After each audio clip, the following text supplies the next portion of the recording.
You can ask Excel to do that goal seek in the background using a little code in VBA.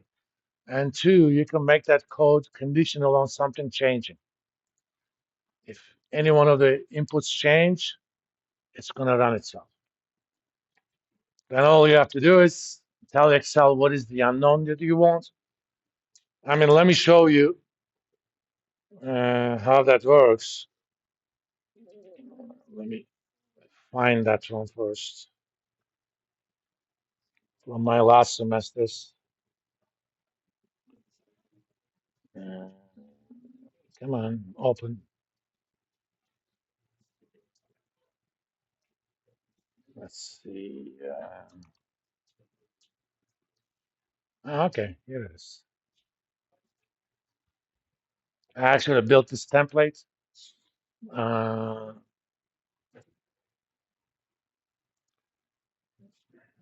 I am in solver mode right now. First, let me do setup.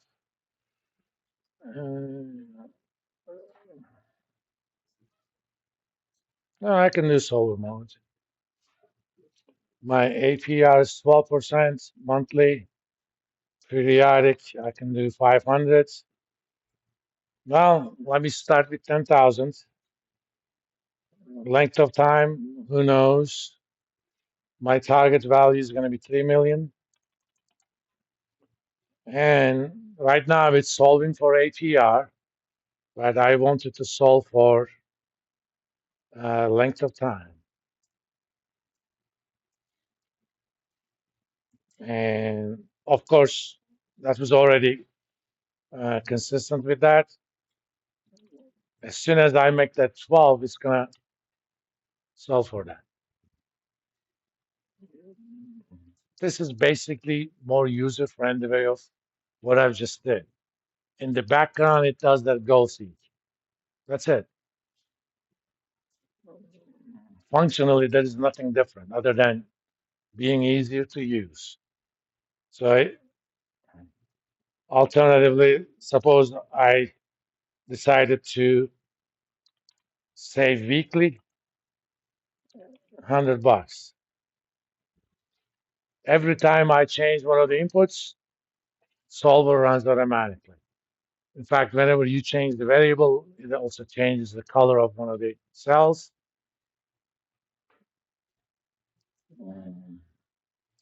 So you know that that's the unknown you're doing. Or alternatively, I could ask myself the following. I know how long I'm going to save, okay? Let's say I know I'm going to retire when I'm 60. So I'm going to save for 40 years. What is the minimum return that I should make in order to get my target? So what's my unknown? My APR, right? So let's pick APR as our unknown. Right now, it's consistent with 12.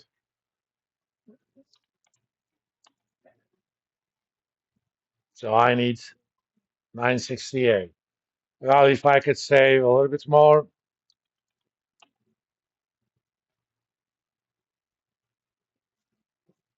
apparently it's exactly 40 years. Oh, no, I'm sorry. It was already 40, 855.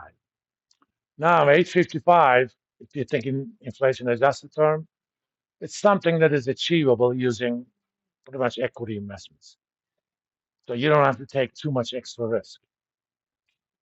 But if you own $5 million, the required rate of return is 10.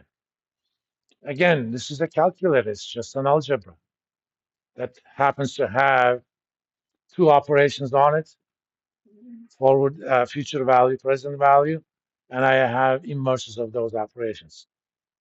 We have a special name for that. We called it a field in abstract algebra.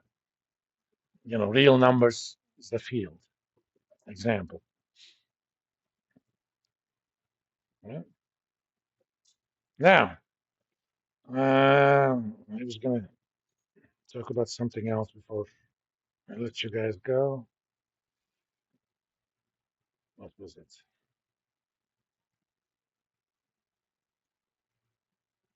Okay, let's do a complicated retirement planning problem. I know I'm going to retire at 60. I'm 20 now. I can earn 10% while saving. Once I retire, I'm not going to take as much risk for obvious reasons because I need that cash.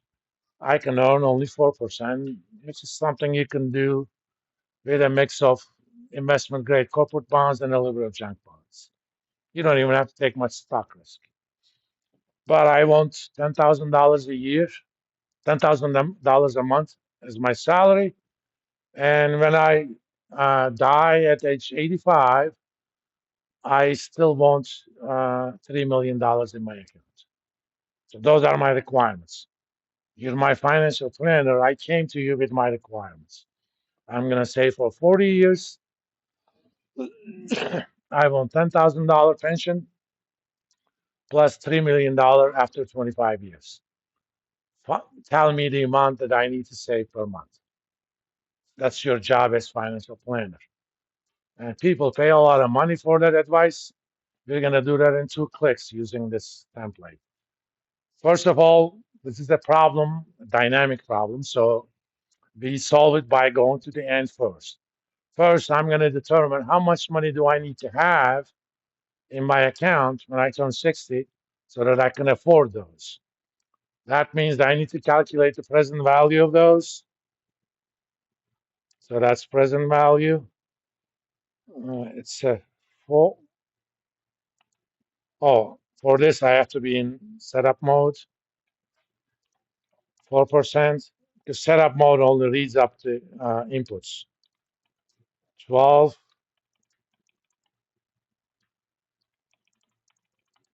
for 25 years. So if I want that, oh, that's 100,000, 10,000.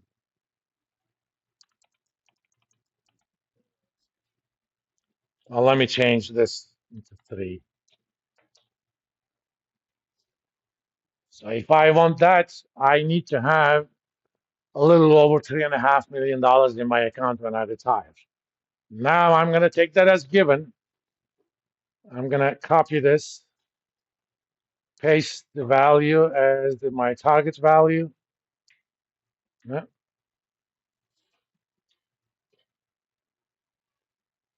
I'm going to go to solver mode. My unknown is payments. Now let's change the parameters, 8%. And let's also assume that I already have $25,000 in my account. Done. Oh, I need to go to future value mode. I'm sorry. Because I want 3.5 million and some change in my account. So all I have to do is save 3,500 a month to reach those. If you can earn 10%, in fact, didn't we say 10%? That's a little bit less. See how easy it is? Why? Because we were careful constructing this. There is not any complicated mathematics behind it. You need to know only 2 things, 2.5 things. Present value, future value, and how to use goal seek. Done. That's it. That is the power of mathematical way of thinking about stuff. Okay? Math doesn't have to be complicated. We're not doing algebraic topology here. You guys probably never heard of something called topology anyway. It's actually one of the fascinating areas of higher mathematics. You can think of topology as generalized geometry. In topology, you only look at the heart of the things. In topology, a donut is equivalent to a coffee cup with a little handle. Why? Because theoretically, I can take a donut, if it's malleable enough, without tearing it into pieces or cutting, I can convert that into a coffee cup with a little handle. Now, the common Thing is, they have one hole. In fact, somebody won $1 million for this. He refused the award. He was still living with his mother at 45. You can actually classify all topological objects into things: no holes, one hole, two holes, three holes, four holes. It's powerful stuff. I'm gonna post your uh, assignments early tomorrow morning. This is your at-home stuff. Make sure to complete them before coming to class. Anything that's completed after that is not going to count. These are 0, 1. You either completed or you didn't.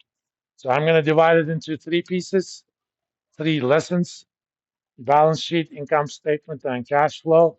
So you can do them separately. Each will contain 3 little quizzes: definitions, descriptives, and numerical stuff. You have to pass the definitions at 85% level. I mean, you're at home, you can look stuff up, right? You have to pass the comprehension stuff 75, the numerical stuff at 65. On the numerical stuff, on each question, I actually give you 5 chances to do it. Every time you get it wrong, you get 1 less point. But the whole thing, you can do it as many times as you want. So do it until you pass, basically. Unless you pass, it doesn't let you go to the next quiz within the same lesson. But you could do balance sheet and income statement separately. All right. I'll see you guys Monday. Oh, we're gonna start using the groups. If you have 4 or 5 people that you want to work together, let me know. I'll put you in that group. Otherwise, if I haven't heard from you by essentially Monday morning, I'm gonna put you into groups the way I want, and you're gonna be stuck with it. This is Catholic Church. There's no divorce. Do I need to tell you my group? You don't have to, but you can. Let me save this recording.